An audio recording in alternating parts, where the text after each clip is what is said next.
Hello, StarCraft fans! This is Falcon Paladin coming to you with yet another daily Legacy of the Void upload. This is a game between Beastyqt and PtitDrogo on Frozen Temple. In the top left side of the map, we have the teal-blue player. It is Beastyqt from the Terran race.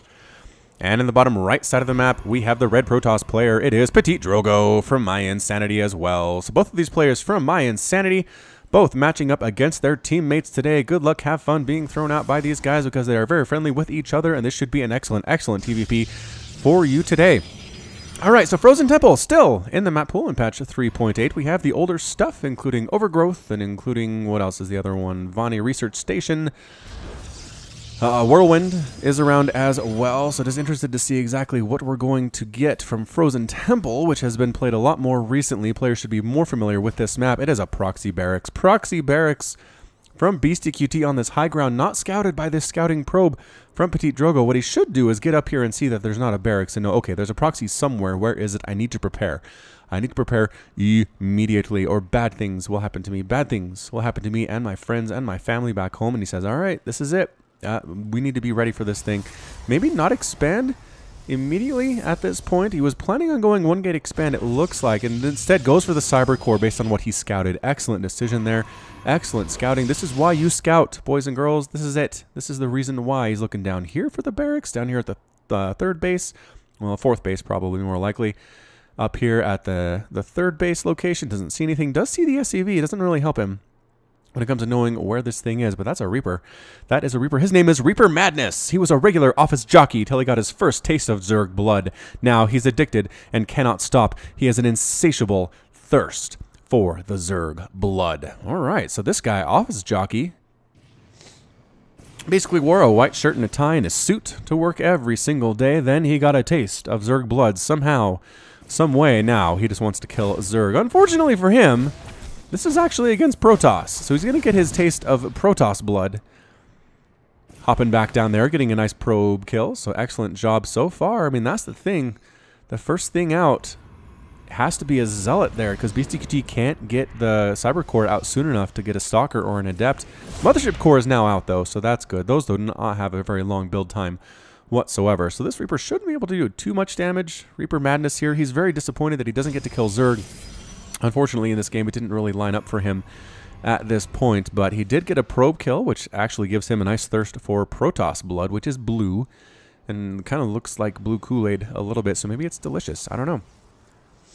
Reaper sneaking on in this natural base, gonna see what is up, see this Nexus building, hop on up into the main while everybody is out to lunch, and oh, might get another probe kill here again. Is there a photon overcharge available? There is. Get out of there, run. Oh, I got the probe kill. KD8 charge thrown down after he dies.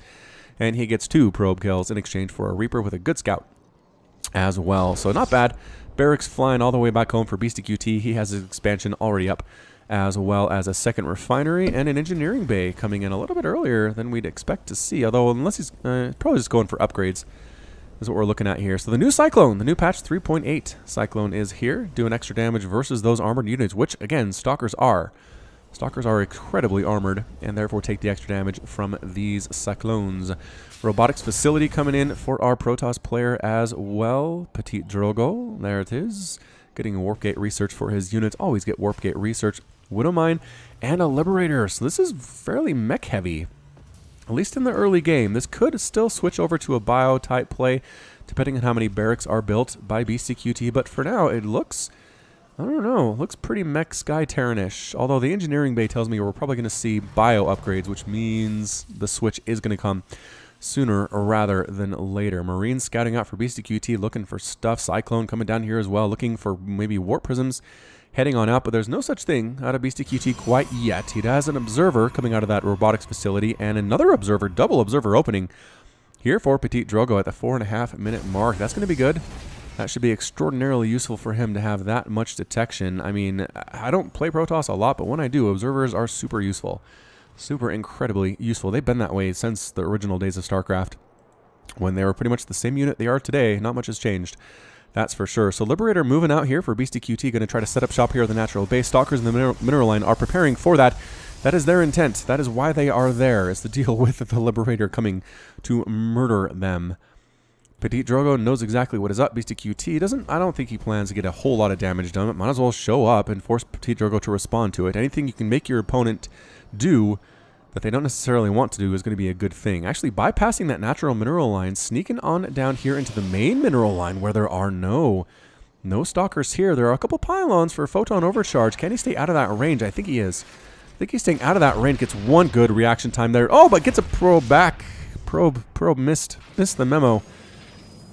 And the Liberator gets another kill. The good positioning on that pylon, though. Photon overcharge immediately coming up. Staying just outside that range. Stalkers coming in, warping in immediately with their 2 seconds warping. And the Liberator ends up getting killed. So 2 probes for a Liberator. That's probably a trade Beastyqt does not want to make again. Immortals coming in for a PtitDrogo. That production on the way. Another Cyclone for Beastyqt. So maybe he is meching this thing. Let's see. Factory. Yep. Another factory. He is meching. So a meching Terran. In a TVP. Alright, I do love seeing mech being more viable here in patch 3.8, or at least players are experimenting with it. I'm not sure how great it is necessarily, but at least these guys are willing to see how it's going to work out and give it a try anyway. Again, I got this replay from spawningtool.com. Check them out for professional and GM and all sorts of player replays. You also can get VODs. Sometimes I like to link my VODs out there as well. You might have seen them in the past. Can watch games and watch the replay alongside it. Here comes a Widow Mine drop right here into this main base. Double photon overcharge though, killing the medevac. Oh, medevac didn't even drop anything for Beastyqt. That hurts. That really hurts their resources lost right now. Definitely favoring our Protoss player. About 300 resources lost for the Protoss and 850 lost for Terran. So Beastyqt trying to make some stuff happen, not necessarily being cost efficient about it, but really just trying to keep the Protoss on his toes while he gets up his slower to build but very powerful mech army. So Cyclone count a little higher than I expected. He's at 5 Cyclones. He's got a Liberator in the sky, and yep, Blink Stalker is blinking out there. Did they dodge that? No, that one got hit. That Stalker did get hit there, and pushing out a little bit. No, deciding just holding the top of the ramp here with an observer. Scouting this out. I'm surprised Beastyqt has not taken down this observer. Again, Cyclone, the lock-on ability is now limited to air units only in patch 3.8. Their damaged Tornado Blaster, their regular attack does 3 damage or 5 damage versus armored. Range of 4, weapon speed 0.1, which means it hits so hard and so fast, especially against armored targets. And things that can't move are what they're best against. So things against like buildings or sieged tanks are very good. If you're kiting against a Cyclone, you're going to have a pretty good time. So these Stalkers should be okay unless they want to stand and fight. Just standing still against Cyclones are a really bad idea, but kiting backward is very good just because the way they fire makes them less efficient than things like Stalkers or Roaches. And they have to like stop their attack entirely, move up, attack again. It's just, I've seen some GIFs on this, and it definitely is something that you want to do, and I'm sure PtitDrogo is aware of how to deal with them. Stalkers coming up here to check out a 4th base. At the same time, some Hellions and Widow Mines go in the same direction. Pulling back, though. Stalkers do not go all the way up into that location. So we got 3 bases on each side. Preparing for a 4th is PtitDrogo along the bottom side of this map. Yeah, there it is. There's that 4th base. Warping and 4th Command Center on the way for Beastyqt here at the location of the 3rd. So, Hellions getting caught by these Stalkers. Widow Mine does kill a Hellion, but man, or a Stalker rather, but all those Hellions get burned alive by the particle beam, particle disruptor attack on that Stalker for sure. Liberator flying right past that 4th base, seeing exactly what is going on here, but gets scouted as well. I'm pretty sure PtitDrogo saw that. Trying to sneak on up somewhere, possibly going into this 3rd, and yes, going into this 3rd, setting up that defender mode circle. And how many kills are you going to get before the reaction? 2, 3, 4. Oh, could have gotten 4, but got out of there a little bit prematurely, I think. A little bit prematurely. Stalker gets killed by that Widow Mine. Another kill on that Widow Mine. Liberator coming back on in here to the main base, where there's a cannon, but staying out of the range and killing more of these probes. Pushing on in the Hellions, getting right inside this natural. There is a cannon, but a lot more probes are getting killed here as well. Double photon overcharge taking care of the Liberator. And the Stalker's coming back home to deal with these Hellions. But 19 probe kills in the last couple minutes here. 23 in total. Throughout this game, it is 66 to 52 Harvesters. Beastyqt is beast moding it right now. 4th base up for Beastyqt. He's getting an armory. He's getting another armory, getting +2 attack on his mechanical units. He's done all his damage with harassment so far, just working on getting this tank Cyclone Hellion army, which is exactly what he needs and what we're seeing out of PtitDrogo. Now let's see. None of those things do very well against Archons, just because Archons are not armored units. and don't take extra damage from anything, really. They're psionic. Is there anything that does extra damage to psionic? I don't think so.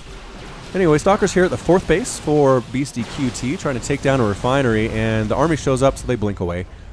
They blink away immediately. Hallucinated Phoenix flying on into this 3rd base, scouting out what is up, getting burned and killed by things like missile turrets and Vikings, and that is it. That is it for your scouting. A scan here in the main, sees exactly what's up, sees the Stargate. Pylons coming up for the player as well, and Fleet Beacon is PtitDrogo going carrier. Oh, double Stargate action. I think he might go 4-base carrier. That would be fun. That'd be really fun. Voidway patrolling down along this bottom side in case any drops try to come this way. Stalker's coming up to harass this 4th again. They really want that refinery, I think is what they want. They can't outrange the planetary fortress though, which is the problem. Finish off the refinery, standing in on all of these tanks. Don't do that. Yeah, there we go. Backing out again. Blinking out, throwing down Revelation onto the army is an Oracle. Exactly what you want to do with those Oracles. And, dude, get the refinery. Getting repaired by Beastyqt. He almost has it. He's almost had it twice now as Beastyqt, but instead he refocuses his attention on something else and ends up retreating. Hellions trying to do this thing along the top side again, but guess what? Stalker's there. Stalker's there. Widowmine with 3 kills. Did Widowmine get that Oracle? Is that what that was? Hang on a second. Hang on a second. Oh, it did. Oh, bad luck. This Widowmine. Seriously, dude. Getting some nice kills for sure. So it's 64 to 66 Harvesters. PtitDrogo recovering nicely from the early setbacks in economy. Army coming out of this 4th base, but again, Revelation shows PtitDrogo exactly where they are going to. Hellbat transformation, siege mode on those tanks. He's pushing for it. Beastyqt wants this thing, and he wants it now. So here comes Cyclones in the front. He doesn't care he's being revealed at all. Triple Photon Overcharge coming up, getting some shots off on those Cyclones. Every Cyclone that wanders too close is getting some pretty big shots there. Tanks doing extra damage versus armored. 80 damage with that +1, and guess what is armored? Buildings. Buildings are armored. Those Photon Overcharge pylons are going to die very quickly indeed, especially the Cyclones. Yeah, great against buildings. They are here. So coming from all sides is PtitDrogo. Immortal Archon on the right side. Immortals and Zealots from the top side here. Stalkers blinking on top as well. Meanwhile, there has been an attack of Hellions there at the base, and the recall home from PtitDrogo after completely cleaning up that army. Just great surround there, but again, did lose a bunch of workers. Was it a Liberator? Hang on. So Liberator has 9 kills. Was there a Hellion attack up here at the same time? What was it? Was it just this? Was it just the Liberator? I think it was just the Liberator. But yeah, I mean, look at this. Zealots, man, those tanks had no chance whatsoever. First carrier here for PtitDrogo as well. A 5th base on the way for PtitDrogo. Liberator finally gets taken down by Stalkers, but that is 37 probes killed to 3 SCVs lost for Beastyqt. Hellions rolling in again. If at first you succeed, try again. More Hellions coming on in here. It's just PtitDrogo army. I think his army composition is just a little bit better at this point. I'd like to see mech be more viable, but I'm just not sure at this point if it is. If it is, Hellions come into this 3rd base, get immediately murdered by not Photon Overcharge, but Mothership Core, Archon, Zealot, Stalker, whatever you want. Is there another Hellion set up here? Man, is that another Hellion run by this 4th? Yeah, he's doing a great job. Beastyqt is doing a good job harassing. He just can't win engagements. Is going to be his biggest weakness at this point in time. So Beastyqt has a number of bases already up here. It's 4 bases to 5 bases. Transforming his 5th base into a planetary fortress, as he well should. But triple pumping carriers from PtitDrogo right now, and quadruple pumping Vikings. So Beastyqt knows what's up. He knows that there are carriers on the field. He knows Vikings are what he wants to deal with those carriers, as has been the case since the beginning of StarCraft 2. Getting the Graviton Catapult to release the interceptors faster, getting Storm for his Templar as well. I'm not sure how super useful that's going to be against mech, but I guess they do extra damage versus Hellions and Hellbats, and they will have their place for sure. These guys are light, yeah. Also good against Widowmines, in case you have to worry about those things. Widowmine is going to get a shot off on this carrier. Ow! And does take about 10 points of damage off of the shield, or off of the hull damage there. So not a huge thing, but whatever. How many observers? Another Widowmine shot. How many observers do you have, PtitDrogo? 0? How do you have 0? He's making 1.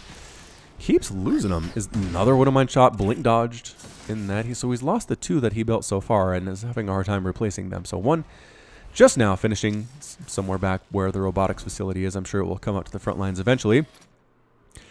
But it's 181 to 172 total supply. Carrier kind of hanging out on its own. I don't like to see that. Carriers are better when part of large Sky Toss armies.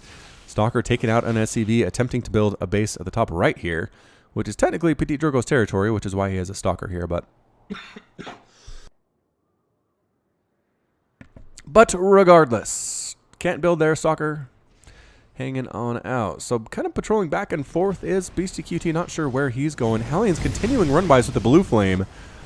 Behind these mineral lines here at the natural base, up here at the 3rd as well, just killing so many probes. 16, 17 probe kills. Carriers clearing out Hellions, not something you see every day. That is 18 more probe kills. 64 probes killed by Beastyqt, and I'm still not sure he's going to win this game. Usually, you kill that many workers and keep yours alive. It's just... you pretty much have it in the bag, but this Carrier, Archon, Zealot, Stalker composition seems really good. Finally clearing out these Widow Mines, thanks to the assist from this Observer. Coming up to this 5th base, can they take it down? The army's coming. The army's coming. They're slow, but they're on their way. Carriers throwing their interceptors on top of everything, trying to kill those missile turrets. Pulling back a little bit from the 5th base. And coming to engage directly on top of this mech army, blinking on top of the tanks. The tanks are not in siege mode. There are some Thors mixed in here as well, but Storms on top of those Vikings and everything. They're forced to retreat on back. Interceptors doing so much work right now. Again, Storms killing the Vikings every time they hold still in any sense whatsoever. Archon's murdering stuff in the sky, and that is at a GG from Beastyqt. Beastyqt loses the game. PtitDrogo's victorious, and Protoss gets that win. Oh, amazing stuff. Did I do that whole thing without music? I did that whole thing without music. Ah, so embarrassed. So embarrassed. I knew something was weird. I knew something was weird, but we'll have it back. We'll have it back for the next one. I promise on that one. So, again, it just... Mech. I don't know that Mech is very good. It just PtitDrogo had a great composition. Beastyqt killed 64 probes, lost 3 of his own, and just got rolled in pretty much every engagement that he made. Lost 18,000, about 20,000 resources lost compared to 12. Compared to 12 for PtitDrogo. Mech is supposed to be cost efficient, but no, not today. Not today in the least. 18 Vikings killed to 1 carrier. That is not a good ratio. 16 Cyclones lost to 1 Immortal. Also not great. 28 Stalkers did die. But 14 tanks, 2 Thors. It's just, Well played by PtitDrogo getting the win. I don't want to take anything away from him, but maybe Mech needs something else. Let me know in the comments what you think. But that is going to be it from me. So this has been Falcon Paladin coming to you with yet another daily Legacy of the Void upload. Go ahead and hit that like button. Hit the subscribe if you like what you saw and what you heard today. You can also catch me on Twitter, Facebook, and Patreon, all at /Falcon Paladin.